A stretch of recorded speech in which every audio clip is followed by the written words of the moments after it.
Hello, light workers. How on earth are you? Today I'm talking about the ridiculousness of where we are. How ridiculous it is. Could it be any more ridiculous? I don't think so. Could the media look like any more like twats than what they do? I don't think so.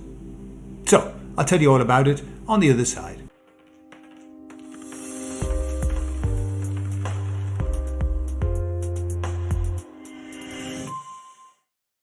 So, what have we got? Well, we've got this really interesting thing that's happening, which is that as the information keeps coming out about how bad this is, and it's coming out and it's pouring out, the hemorrhaging information everywhere. One of the things that's coming out is that in that doodah there was placed a little what was called a clamp. Okay, they needed a clamp, and that clamp that would clamp itself to the virus is a little bit of HIV. Okay, just a little bit, just for the clamp. Okay, this is the BBC talked about this.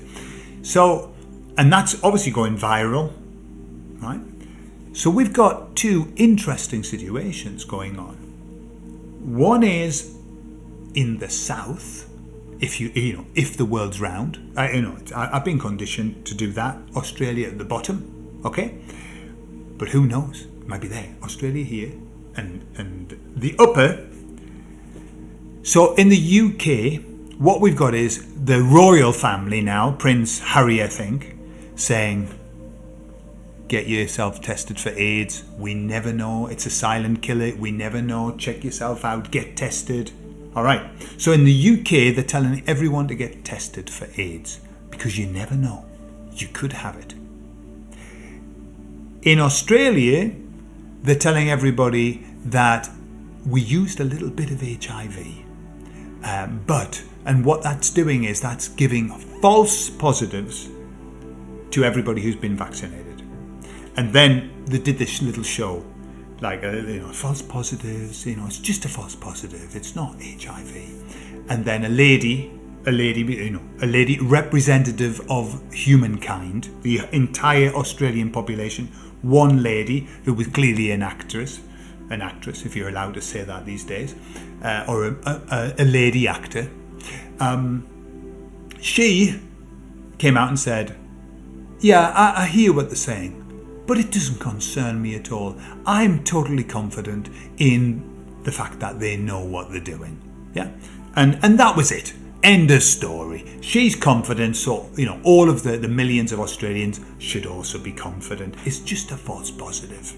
Okay, so that's where we are with that, and all over the shant, people are saying, HIV, get yourself tested.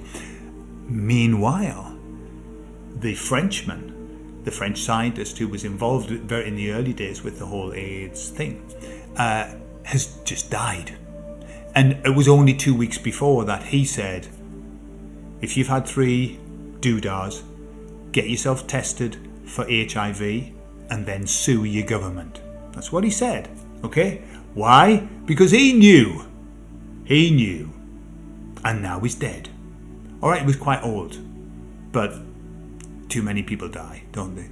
They speak out and then they die. Unfortunately, I'm sure he's gone to a much better place, and I'm sure he's being cared for beautifully. So there you are. So we've got that. So the media is like, you watching the media, HIV everywhere. They'll be slipping it in everywhere. Okay. Then at the same time, we've got the media, which is what's called seeding. They're seeding ideas about heart attacks. Okay. It's just incredible what they are now saying about heart attacks, about how common they are and how easy it is to have one. So I saw this compilation of them. So in the Express, yeah, and the Mail, and in the UK and in all over the world, you can get heart attacks if you shovel snow. Okay, so shoveling snow, possibly heart attack, right? We don't know. And I mean, they've already talked about this underlying potential 30,000 people with potential heart problems that they don't even know about. Underlying. How they found that out, we don't know. Did they check, like the whole nation? No. So 30,000 people. So if you shovel snow, be careful if you've been doodahed, yeah? But then you think, okay, well, I understand that because it's an exertion. Really what's happening is anybody who exerts themselves and gets the heart pumping are in danger, because all you have to do is look at the footballers who really exert themselves and the sports people who are collapsing left, right and centre. Yeah? But then this aired extreme weather, right? So obviously we're on climate change now. Extreme weather, extreme sun, extreme cold, extreme wind and extreme rain can all bring about heart attacks. Now, I don't know about you, but I've been out in the rain before. I've never had a heart attack. And I've never seen anyone have a heart attack who's been out in the rain. And hey, I've been hot and I felt my heart beating a little bit when it's too hot in Mexico, but I didn't have a heart attack. And I don't know anybody who actually has died of having a heart attack by lying in the sun. Do you know anyone? Anyway, so now the weather. Now extreme weather can cause it. But that's not where it ends. You think, all right, well, extreme weather, people might, worrying about climate change. Oh my God, climate change, extreme weather, yeah, and have a heart attack. Who knows? But then we've got things like this, well, having sex, right? Now, I do know that that's happened, but not very often, not very often, because normally you're so happy that the last thing you want to do is have a heart attack. But suddenly, in young people, now it's very possible that in young people having a bit of, hanky-panky, and you could collapse or collapse, as my father used to say, right? Then we go from the sublime into the ridiculous. Fluffing pillows on your bed. Fluffing pillows can cause heart attack. I mean, what the fuck? Fluffing a pillow. I mean, I haven't fluffed that many pillows in my life. It hasn't always been my job. I've never been drawn to fluff pillows. However, I have done it. And I do understand, the mechanics of fluffing a pillow. But that, and I think that was in the Express, that can cause heart attacks. And were that not enough, fluffing pillows, I mean, that puts all of the women housekeepers at risk. All of them. I mean, every woman fluffs pillows. I know that because I've seen them. Okay? But then, that's the women dealt with. Then the men. Referees' whistles. Referees' whistles. When a referee blows his whistle to give a red card or a yellow card or a foul, that can cause heart attacks too. Because of if you're not in accord with the whistling of the referee. You don't agree, you get angry, and then Bob's your uncle and Fanny's your aunt. You're out. Heart attack.